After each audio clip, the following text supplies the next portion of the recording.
Welcome to Distorted Opinions. I'm Kayla, and today I'm joined by Ted.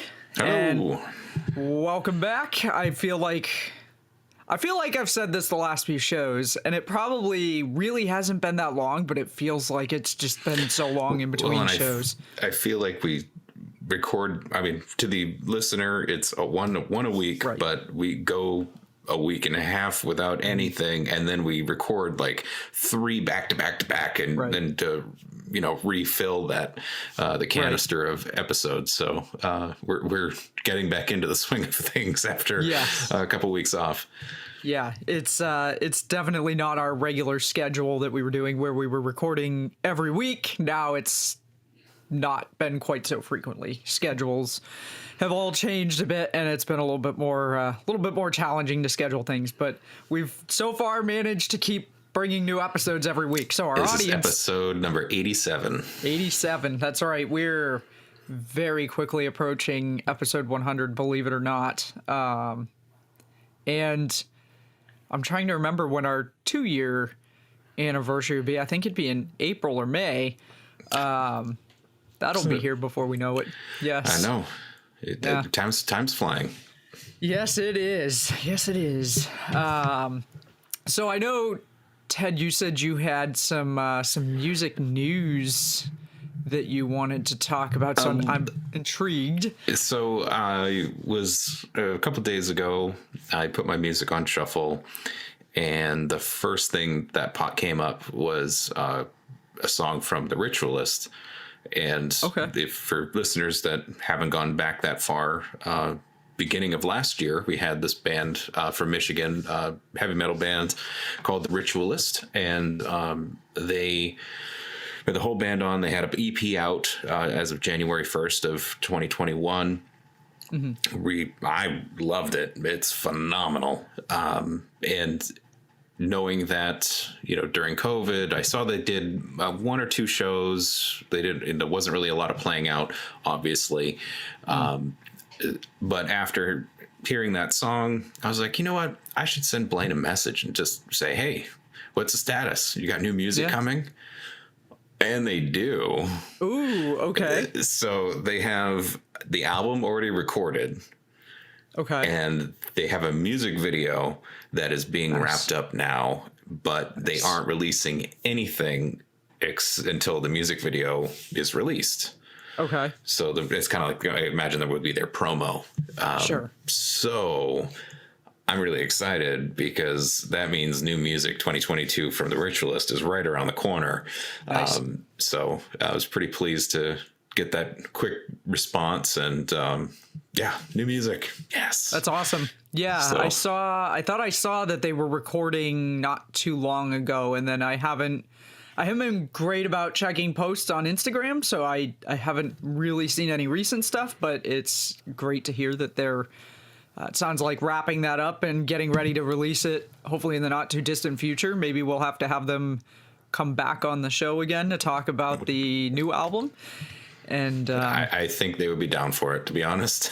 So. It was a ton of fun when we had them on. They were the first full band that we've had on the show. Right. They showed up, and we thought it was just going to be Blaine and maybe one other member of the band, and we the whole showed band up. Was there. Yeah. I was like, oh, whoa, they're all in the room. Okay, so that was a first, but it was a ton of fun, and I remember the Song of the Week picks too were really interesting because they were all fairly heavy, and then there was one that was like Bruno Mars or something, which is kind of funny. But no, those guys are awesome. It'd be great to get them back on the show to talk about the new music and maybe the new video, because I don't remember.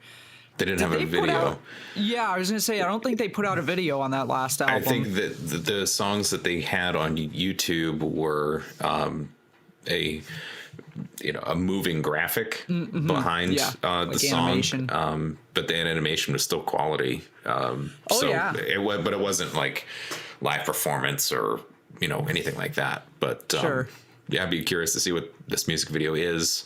Certainly seems like a lot more time and effort put into it than just a moving graphic animation for a song. So What does that mean? I'm just ready to be surprised. I didn't poke too Didn't many pry. questions. No. I'm like, all right, new music video. I'm excited. We'll just use that as a teaser. I think the burning question really is, what were the working titles for all of the songs? That will have to be our follow-up question.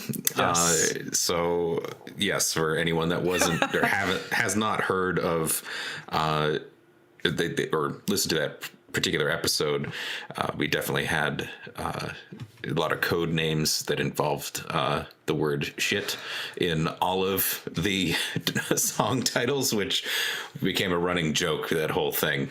So it was definitely on top of how much fun we had, there was just that banter on top of it with everything. So it was so much fun. Oh, yeah. That was episode 41. If anybody wants to go back and check that out, if you missed that episode, it's well worth another listen or another watch if you even if you have watched it. But yes, very, very exciting.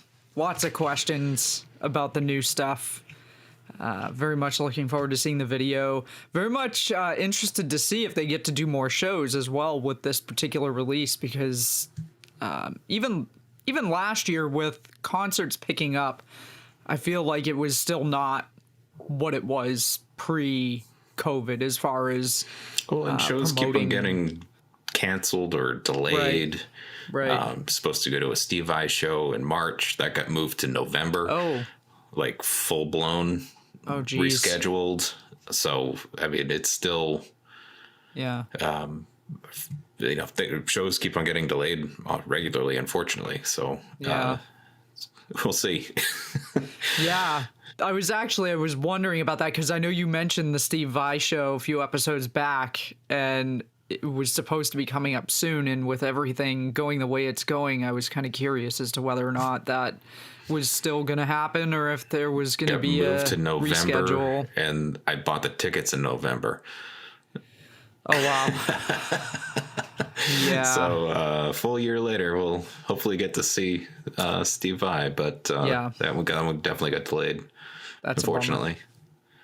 There was a second show you've got tickets for too, right? This summer. Let's go to see Turnstile. Okay. Yep. And that's in May. Okay.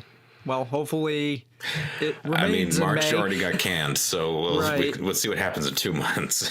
Yeah. Geez. Yeah, that's unfortunate. I've seen that happening a lot.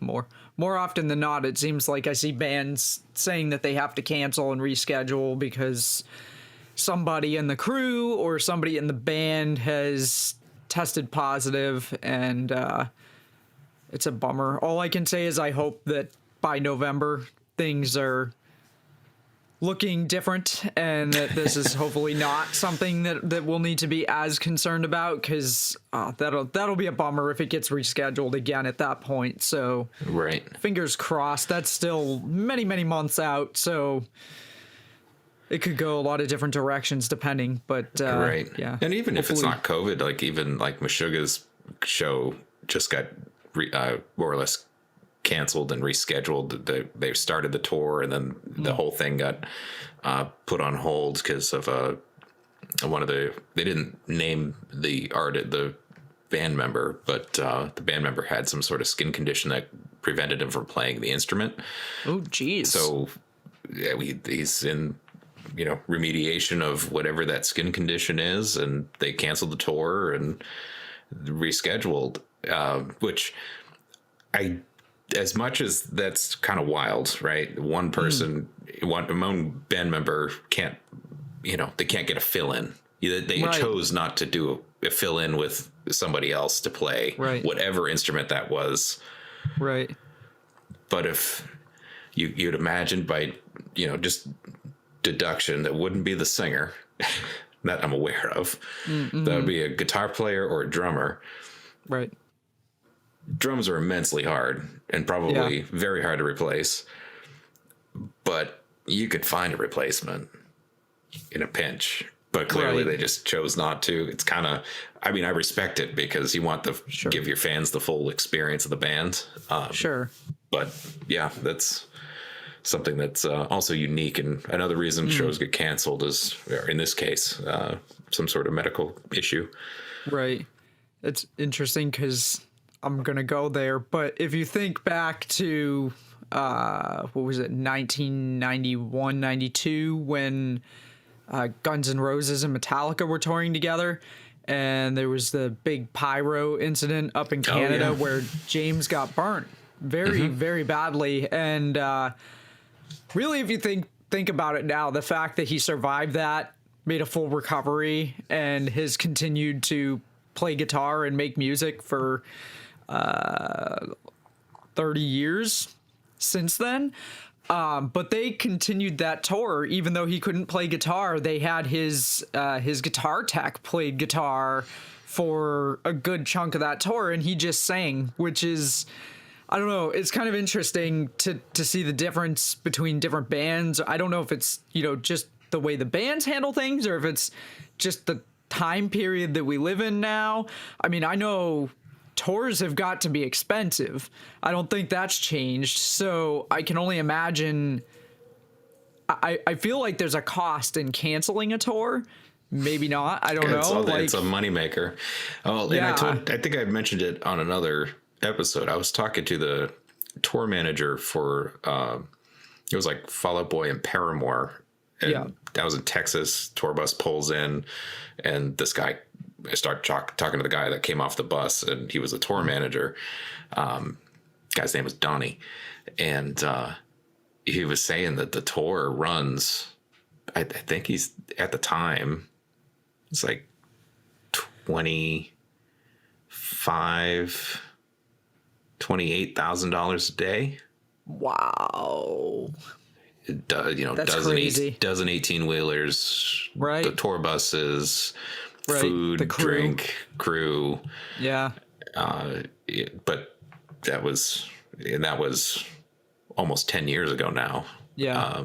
So who knows what it is now? Yeah. But wow, dropping $28,000 a day, and then you figured the touring is the moneymaker, right? Must be making a killing off of ticket sales in the venues and merch in particular. Merch is always the biggest one. Yeah. So, but so canceling a tour, I mean, you're out there to make the money. It's going to be a tough decision. Yeah. I can't imagine that's something that they were just like, meh, we'll cancel. I mean, I'm sure there was a lot of discussion that went into that. It's just, like you pointed out, interesting that they decided to cancel versus just trying to find somebody who could fill in even for a few of the shows to be able to continue the tour and be able to make the money that they need to make off of that, because I'm sure they have to be losing some significant chunk of money by not doing it. So sure. That's interesting. Yeah. So that was while we're on the topic of tour cancellations and reasons, that was another unique one that came up that I came across. So I was like, oh, Meshuggah's coming to be on tour. That seems awesome. And then I saw the post on their Instagram. Oh, canceled. I'm like, what? Yeah. That's a bummer. Didn't have tickets or anything, but it would love to go see them at some point. Yeah. Well, hopefully they reschedule when everybody's healthy. And again, hopefully at a point where everything that's going on COVID-wise doesn't necessarily have an impact where there's a chance that you buy your tickets and then find out that your show is going to get rescheduled for a year out or canceled entirely. 8 months, yeah. Yeah. That'd be a bummer, man. But yeah. And the only other item that I had music news wise is that they announced who was doing the national anthem for the Super Bowl. Okay.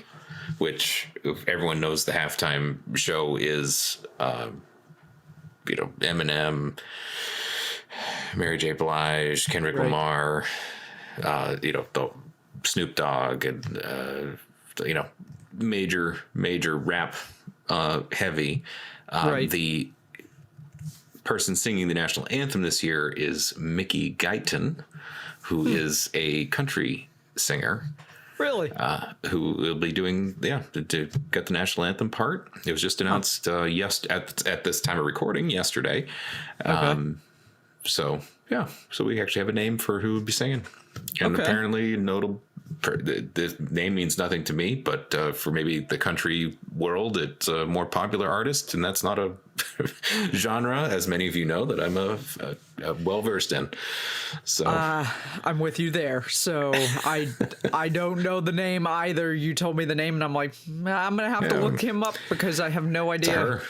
Oh, her. I'm gonna have to look her up. Yep. See, there you go. That goes to show how much I know. Yeah, it's interesting how, and I think maybe we discussed this a little bit a few episodes back when we were talking about the halftime show, but it's interesting how they plan the halftime show so far out. Like, they know who's going to be a part of that halftime show months in advance. And here we are, just over 2 weeks away. Yeah. And they're just now announcing who the singer is going to be for the national anthem. Like, I mean, granted, it's a smaller scale. You don't need a full production. Yeah, the whole halftime lights and theatrics and dancers. Right. It's 3 minute with a flyover. Start singing now, and as long as you hit this note, the Jets will be here at this particular second. Right. So time that, and you'll be fine.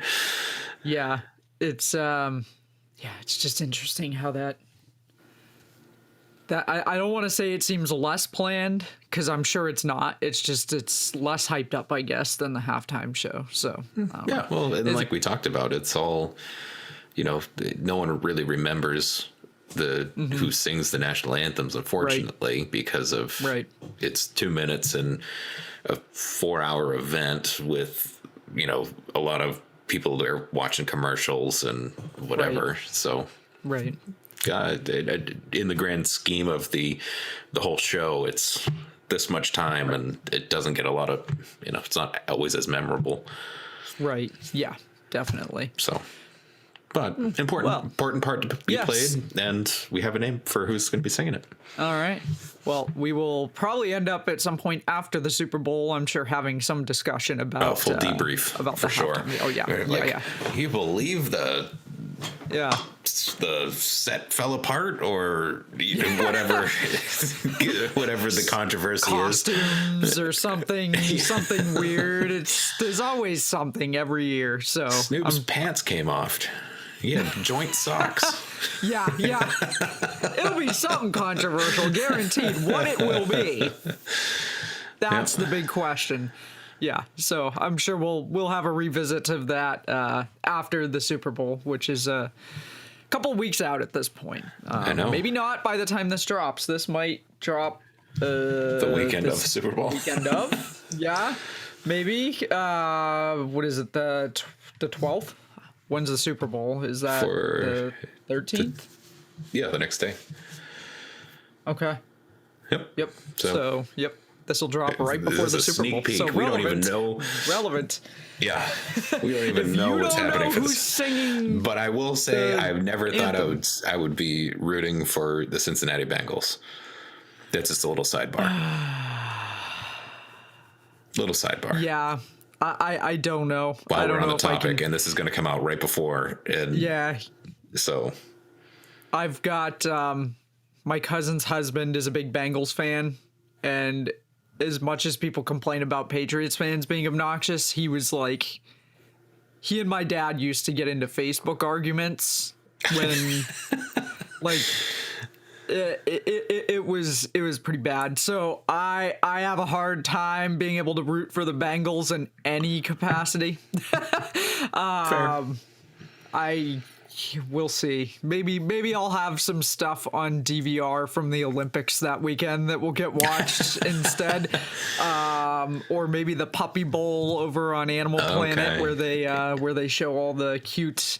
They're supposed to be adoptable puppies, but I think most of them have probably been adopted already by the time that airs. I believe it. But yeah, I don't know. I don't know that I can root either one of those teams on in the Super Bowl, but I mean, you got to pick one. You want to talk about big news, not music related, football related, real quick. The big announcement that Brady's retiring was official as of taping this episode. So that's,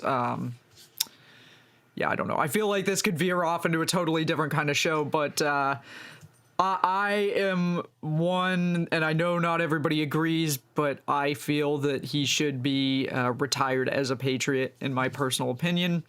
The man spent many, many years here, so there's been talk of, oh, will they sign him for a day so that they can retire him as a Pat and retire his number, and kind of like Vince Wilfork, they signed Vince Wilfork so that he could retire as a Patriot. God, I don't even know how long ago that was at this point, but it doesn't seem that long ago, and I'm sure it probably was. But, you know, I would not be opposed to that, but I know there are other people that have very strong feelings in the other direction, that he left and that's it, and they want nothing to do with him, and I guess all is forgotten about the remaining 20 years that he spent here in New England, but... Yeah. He again, proved that different he can get a Super show. Bowl without Belichick. So, but anyway, yeah, we music. Yeah. Don't want to veer too off topic on that. We could sit on that topic for a while. Yeah, yes, we could.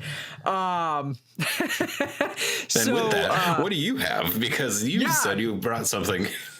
I did bring something because I wasn't quite sure what exactly we were going to talk about tonight. So in the event that we needed a topic starter, I brought a book that I recently picked up that I've had my eye on. It is the Ross Halfin Metallica, the Black Album in black and white, which is all photos that he took of the band during their Black Album tour. And as a photographer who no longer does photography as a business necessarily, but somebody who still does it as a hobby and appreciates the art of photography, and in particular concert photography, I am a big fan of Ross Halfin. And if you don't know, Ross Halfin is a very well-known, world-renowned music photographer. He has shot some of the most well-known bands. I mean, everything from, like, I'm sure the Stones to Metallica to AC/DC. I mean, if there's any known band that he hasn't photographed, I'd be really shocked at this point, to be totally honest. But he spent quite a bit of time throughout the Black Album tour traveling with the band and taking photographs, and it was kind of funny because I was in Barnes & Noble, and if you're not watching the video version, this is a pretty big book. Like, it's good size. It's a good size. I don't know exactly how large this is, but it's, I don't know, 12 by 14 maybe. I mean, it's a big book. So I was at Barnes & Noble, which is a place that I have not been into in ages. I can't tell you the last time I actually walked into a bookstore. But I was in there looking for something else, and came out of the back of the store and walked by the music section and happened to look over to my right and see, and it was like a magnet to steal. I saw this thing from like a mile away. It's got a shiny cover too, so it's probably it was something that had a glimmer in the eye. It caught your eye that way. Yes, I mean, it's big and it's different compared to some of the other covers that are on that shelf, and they had it facing, like most books, they have it sideways so you see the spine. Right. This was facing like outward so you could see it. See the cover. So it already had your name in it, on it, and aimed at you. Exactly. It was a sign. Exactly. It was calling to me from across the store. It was like, come by me. And that's pretty much how it went down. Like, I saw the book from across the store. I beelined it over to the shelf. I grabbed it off the shelf and I went up to the counter and I purchased it. And I didn't even question. Like, I had no idea. Is it like $40? The thing's like huge. It was $40 or $50. Okay. Because it's a hardcover. It's hardcover. And it's good size, fairly thick book. I mean, just that pages you open to just for a brief second. I really enjoyed the random pictures, the way it's all outlined. I mean, it's pretty awesome.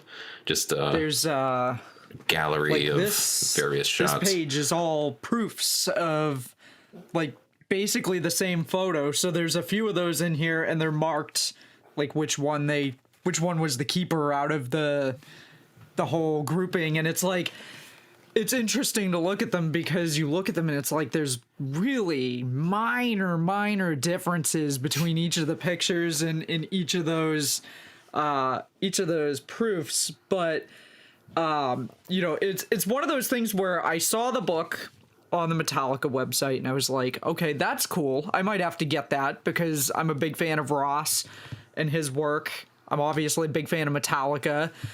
It's a photo book, so it's like basically nothing but photos. There's, at the beginning of it, you have some introductions where each of the band members just wrote a little one-page, you know, summary of their time touring on this album and what it was like to have Ross photograph them. And but other than that, the rest of it is all pictures. And you, like, for me, I'm like, that's a huge book. Does it really need to be that big of a book? But then you look at the pictures, like this one, for example, is a full page spread of this photo, and it's like, actually, this is the same photo that's on the cover, but the cover is like an inverted, it's a negative of the actual photo.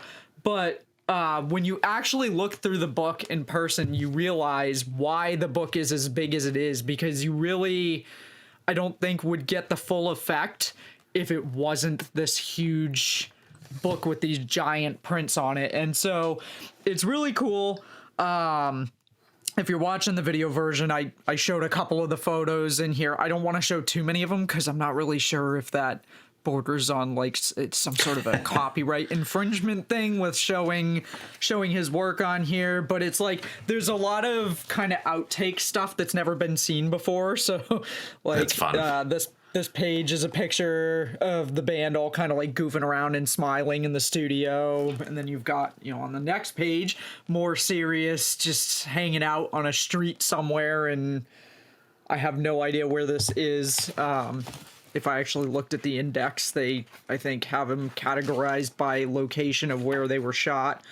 They have a whole section where they did some of their shows in Russia, and so there's a bunch of pictures of the band around Moscow, and this was like, this was around the time that I was gonna say, what year was that tour? In 91, 92, so it was what around a time to be in Russia. Yeah.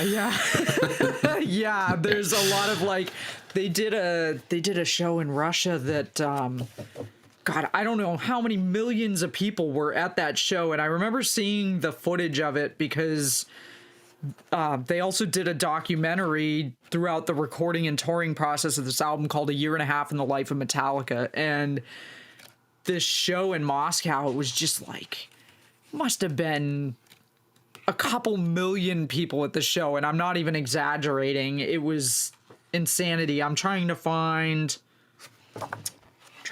some of the pictures there, because I think they had one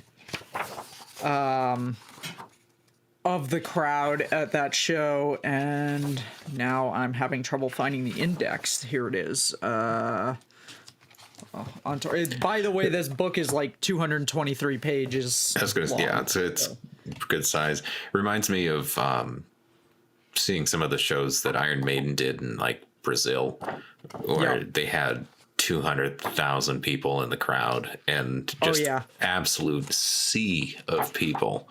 Can only imagine what that's like being on stage and you're looking out and it's just like, holy crap, there's like everyone's there, like the world's right in front of you. That Moscow show was just like that. It was just people, endless people. No, not this one. Of course, I can't find it now. There's like the pages. It's funny, they got the index, but finding the pages is a bit challenging because not all of them have numbers on the bottom of them because they have a full size picture.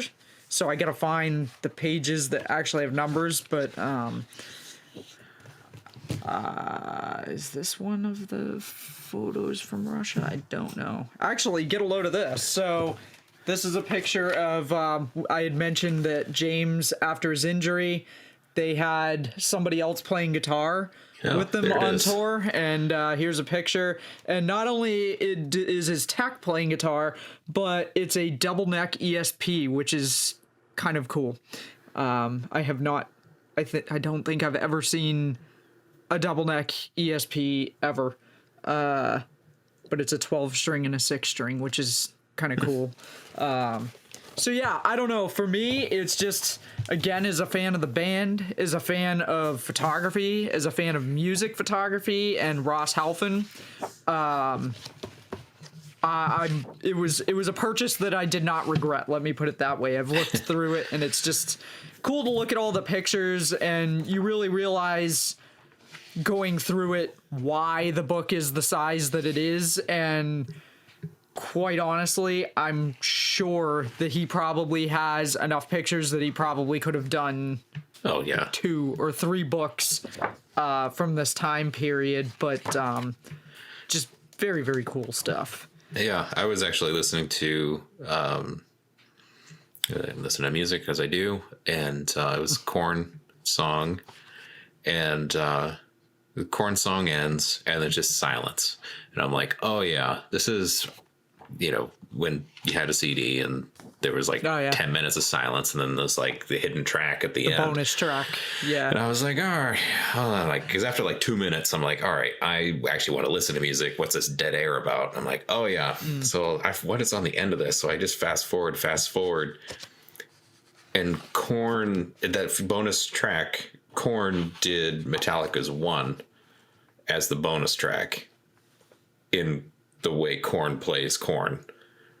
Huh. And it was a live recording, so they did this on stage somewhere. Rock and Roll Hall of Fame, maybe? I don't think so. It seemed a little I don't know why I thought they played raw. that. Yeah, maybe. But they played one, and it was clearly towards the end of the set or something, because Jonathan Davis was not on his best form.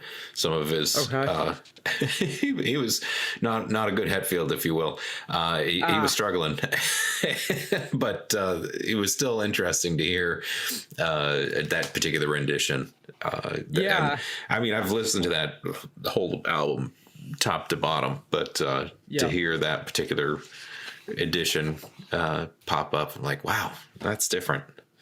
Yeah, it is. Musically, it was better. I mean, it's neat to hear Korn's spin on any song, because if you know what Korn sounds like, it's exactly that. But just Jonathan Davis's vocals didn't quite hit the mark on that one. So, I think I've heard that version, but I don't remember. I don't know why I thought they played that at the induction at the Rock and Roll Hall of Fame, but maybe not. It could be from something else.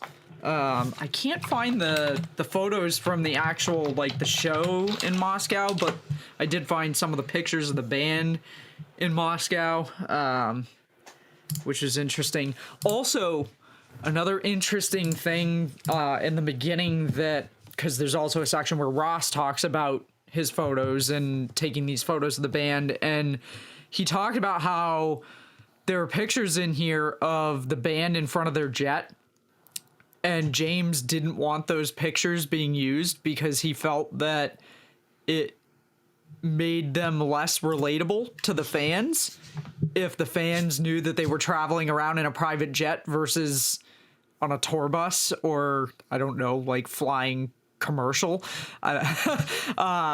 So while he took the pictures, they actually never they didn't get released for a very long time, because I guess it was something that James was very much opposed to, not wanting the fan base to see them as a band that was disconnected, I guess, from the fans, because they had their own jet. Which, I mean, today I think there are a lot of bands that probably travel on a private jet. Probably maybe a lot of bands that don't. Depending. I bet you more of them ride a tour bus, because... Well, yeah, true. I mean, big name bands, I guess, is what I'm referring to. I doubt Ozzy is necessarily traveling around on a tour bus when he's... Yeah, Ozzy's on a different level. We all know Iron Maiden has their own plane. Yeah. Aerosmith. Yeah. Although Aerosmith's doing, I think, a Vegas residency or something right now, so I don't know how much travel they really do to gigs at this point, but I feel like they'd be a band that would have a private jet as opposed to a tour bus at this point. Steven Tyler would go private jet, but maybe some of the other Yeah. band's members would just fly first class. You think? I could. Maybe. I don't know. You know how Yeah, expensive I a don't know. private jet is? I mean, Okay, Steven so- Tyler would have that like Sure. American Idol money. Like Sure. he could just start throwing down, $15,000-$20,000 flights one way Sure. to go somewhere. But like, I don't know. All right, so maybe I think it not a depends lot of on what bands tier have of- private jets, but maybe okay. So let me rephrase. It's probably not as uncommon of a thing as it might have been 30 years ago for a band to travel on a private jet.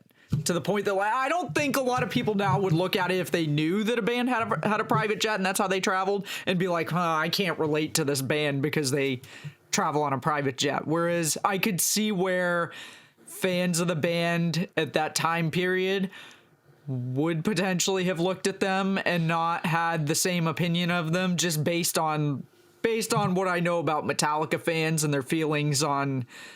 Like, there are some people that are like, anything after And Justice for All was crap, anything after Master of Puppets was crap, anything after the Black Album was crap, and it's like, the people who have those opinions, they're very, very set in like, yeah, no, this is how I feel, and you're not going to change my mind. So I could see where he might have been like, okay, if people see that we're flying on a private jet, they're not going to want to listen to our music anymore, because there are some people that might have had that opinion. But I don't know. That's Anyway, fair. I thought it was interesting. It is 100%. I'm agreeing with you and playing devil's advocate at the same time. Yes.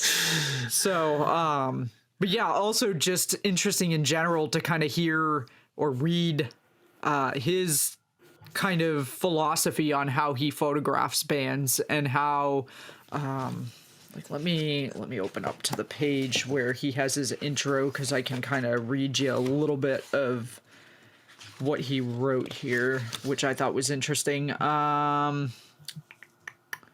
So he says, my relationship with Metallica is a strange dichotomy, as I see myself as an all-around photographer, particularly with portraiture and reportage, whereas Lars purely sees me as a live photographer.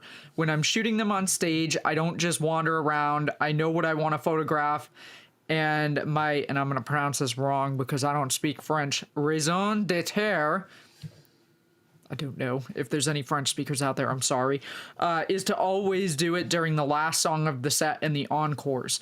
You won't see me up there during the first song unless it's a stadium to capture the surprise of the crowd. I'm good at reading people. When you're up on the stage, it's not simply a matter of sticking a camera in someone's face.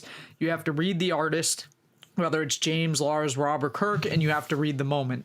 I'm good at reading the body language of when they want me there or when they don't, and I can generally tell when someone is more focused on what they're doing rather than interacting with me. I want to give you, the audience, the idea that you are there and what it's like to really be there, which is really how Lars views what I do for Metallica, which I thought was very interesting to hear kind of the philosophy behind how he photographs a band. And I think that's part of what makes him a really good photographer, is that he's not necessarily trying to interfere with what's going on and make a moment happen for a photo. He's looking for the moment to happen and taking the photo. And I do feel, in looking at these pictures, that I think he achieved successfully, giving the viewer the feeling that you're in the moment there when he's captured these photos. So I don't know. Again, I'm a big fan of his work. I would have loved to have gotten more into photographing bands, and that's something that I did a little bit of, mostly just because I had worked with a local videographer, and if he was shooting a music video with a band, if I wasn't helping him do something on set, he didn't care if I took out my camera and took some stills. So I would take pictures if we were shooting a video in the studio, or we did a few live shoots. One of them is the one I've talked about before at Ralph's Rock Diner in Worcester, where my friend Rob, nice guy, but he thought he was going to get a milkshake at Ralph's Rock Diner, which is like the last place I would even want to get a milkshake, even if they served them. But those sorts of events, we did a few of those where it was live shoots with bands performing live, and so I was able to get some cool photos of some bands performing live, and it's, I think, really hard to make a go of making a living off of band photography, and it's hard to even get into it because I think a lot of times you have to have a legitimate reason to get a pass to even be able to photograph most shows, where you need to be working for a magazine or some publication or something, unless you're of the caliber of Ross Halfin, where I think he's just kind of like the guy that people want to have at their show, photographing their show. So I don't know. I've always thought it was really cool to photograph bands, but also very challenging, and I think a hard way to make a living for sure. So doesn't sound like it's very glamorous. It seems certainly a lot of effort. Especially to be on the road with the band 24/7. Yeah, and just, I don't know, just the time commitment that you're putting into it. It's not like you're just doing one gig. You're on the road. Mm-hmm. You know, you're signed up for weeks. It's a lifestyle. Yeah, it's a whole. Yeah, yeah. I don't know. Yeah, that takes a lot of commitment, and to do it well on top of that, right? Extra kudos. Yeah, for sure. So, anyway, that's what I brought to. I like it. To discuss here. It's a cool book if you're into photography, if you're into music, particularly if you're into Metallica. I highly recommend checking it out. But even if you're not into Metallica, it's cool music photography. So worth a look. If you know of a library that has it or something, maybe you could check it out instead of having to buy it. I'm a big fan, and even though it has a hefty price tag, I figured it was probably still less expensive than buying it off the website and having to pay shipping, because anything I've ever had shipped from the Metallica site, the shipping is kind of ridiculous. Like I'm a member of their vinyl club. Private planes. That's true. That's true. Although I feel like the private plane's been fully funded at this point, maybe fuel for the private jet. But yeah, no, it's the vinyl club. They give you the option of, you can either get your vinyl sent each time they release a record, which I think is quarterly. So you sign up for the year and you get, I think it's 4 albums a year. So you get one like every 3 months. Or you wait till the end of the year and they'll ship all of them to you in one shipment, which ends up being like, I don't know, $8 or something like that in shipping. Whereas if you got them shipped individually, it's like $8 per shipment for each individual. It's like, nah, I'm good waiting for the end of the year to get my vinyl all in one shipment. I'm not paying $24 in shipping when I can just pay $8 and get them all. So, needless to say, I don't even know what the shipping would cost on this book, but I'm guessing it'd be like in the vicinity of $20 given the size and weight of it. So buying it in the store, I think, worked out to be a better deal. And I've thoroughly enjoyed looking at it, and from time to time take it out and look through some of the other pictures again. So cool book for the photography fans and the music fans out there. On that note, believe it or not, I think we're pretty much at the point where we should probably get into our song of the week. Yeah, so I'll quickly give the usual rundown, and then if you want, I'll give my pick first, or I can hand it over to you. Go for it. All right, so if you're new to the show, or if you're a returning listener or viewer, and you need a reminder, we have a Spotify Song of the Week playlist. We put the link in the description of every episode, and we also put a scan code up on the screen if you're watching the video version. So if you open the Spotify app on your phone or mobile device, tap the camera icon in the search bar and hold it up to the screen, it'll scan the code and take you right to our playlist. I highly recommend favoriting the playlist so that you can more easily find it in the future. We've got many, many, many songs in there at this point, and we're going to add tonight's picks to the show, or to the playlist as well. It's very eclectic, and we can keep you entertained for a very long road trip at this point because there's lots of music. So with that, my pick for this week is a track called Flight 1 by Bao and Aaron Terrapin off of the Chill Hop Essentials Winter 2021 album. And this is another one of those finds that I located through TikTok. Actually, last night I was scrolling through the For You page and came across Aaron Terrapin. He's an acoustic guitarist, and I was watching a lot of his videos. He plays mostly covers on his TikTok, but there's a lot of throwbacks on there, stuff that I hadn't heard in a very long time, like Collective Soul and what else did I hear? Days of the New. And then he's got some other stuff that's more current. He's also got some hip hop covers in there, which is kind of interesting, but it's all acoustic, and it's not the way that you might imagine that those songs would be played on an acoustic. So I highly recommend checking out his videos if you're on TikTok. But more importantly, eventually, as I was going through his videos, I came across one where he had a snippet of this song and said that it was going to be released on streaming platforms. So of course I went and looked for it because I had to check out this song in its entirety, and found it on Spotify. And it's another one of those, my picks the last few episodes have been pretty much what I would call easy listening, and I definitely feel like this fits into that category of easy listening. It's got a nice hip-hop beat to it, but there's also some really cool acoustic guitar mixed in there as well, which is the part that I really love. But it's a compilation album. I haven't listened to any of the other tracks on the album yet. I only listened to this one, but this was a really great track. It did not disappoint, so I highly recommend giving it a listen. I'm going to go through and listen to some of the other songs off this album because I'm sure I'll find some stuff that I like there as well. But again, it's called Flight 1 by Bao, B-A-O, and Aaron Terrapin. We'll put that into our Song of the Week playlist. So nice. For that, Ted's got something that I suspect is going to go in a totally different direction. And as it can be, definitely this particular song, I'm a big fan of Rammstein. Listened to them since Du Hast came out on the Family Values Tour 97 CD. It's certainly been a long time for them. This particular song, though, came off of their 7th studio album, came out in 2019. The song is called Tattoo. Okay. And if you are a fan of Rammstein, this song has basically all the essences of cliche Rammstein together in one song. Nothing fancy, no extra frills. It's got its driving bass drum industrial metal beat. It's got simple guitar riff that's super catchy.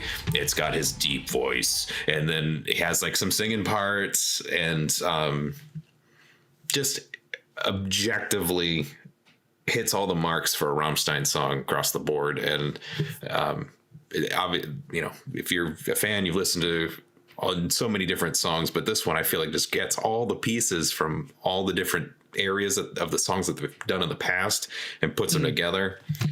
Just a banger of a tune. Big fan. So gonna have to pick Tattoo. It's all right. Just catchy. I can't stop. Like if that one's on, I'm just bobbing my head because it's just, the beat's got me. Awesome. So that's my pick for this week. All right. Well, we'll get that added to the playlist as well. So if anybody wants to check out either of those songs, again, be sure to go check out our Spotify playlist. And on that note, I think we are almost out of time here. So as a reminder, we would love to hear suggestions for future episodes. If you want to be a guest on the show, if you have thoughts on a show that we've done and you want to share your thoughts on any of the topics we've talked about, reach out to us. There are a lot of different ways to do that. Instead of listing them all off like I usually do, I'm just going to say to go to our link tree, which is linktr.ee/distorted opinions, and you'll find links to all of our social media, all of the platforms that we are available on in podcast form. You'll find a link to our YouTube, which, as I've said before, I won't link our YouTube directly because we're trying to get to 100 subscribers so that we can get a nice, custom, short, easy to remember URL. And right now it's this big, long URL that YouTube won't let us change until we get 100 subscribers. And I think we were up to about 54. Okay.